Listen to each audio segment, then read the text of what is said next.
নমস্কার বন্ধুরা, আমি অপর্ণা। শুভ সকাল।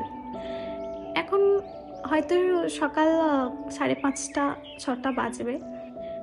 সকালের সৌন্দর্যটা দেখুন কত সুন্দর। সকালে একটু হাঁটতে বেরিয়েছিলাম, তখনই ভিডিওটা করেছি। এত অপরূপ সৌন্দর্য চারিদিকটা, কি বলবো। এই জন্যই বারবার গ্রামে ছুটে আসি। কি সুন্দর না চারিদিকটা। যাই হোক, বাড়িতে গিয়ে একটু চপ মুড়ি খেলাম, এটা আমার খুব পছন্দের। বাড়িতে এলে জলখাবারের চপ মুড়ি, দোকানের মিষ্টি, দোকানের ওই পেটাই পরোটা আমার খুব ভালো লাগে।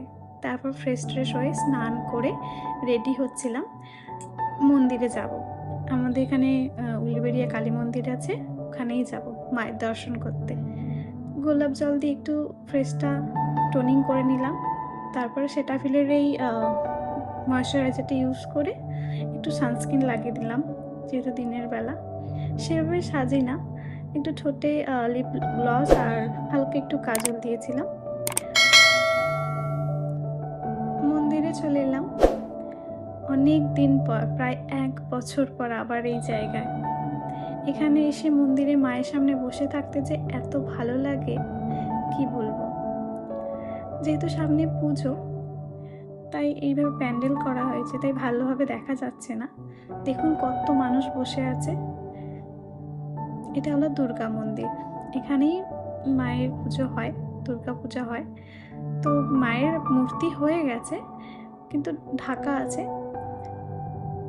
দুর্গা ঠাকুর সম্পূর্ণ তৈরি হয়ে গেছে, জাস্ট ঢেকে রাখা আছে।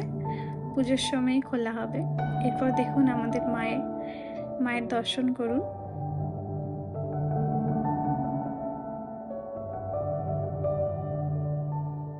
এত ভালো লাগে, কি বলবো। বাড়িতে এলে এই জায়গাটা আমাকে আসতেই হবে, তবেই যেন মনের একটা শান্তি।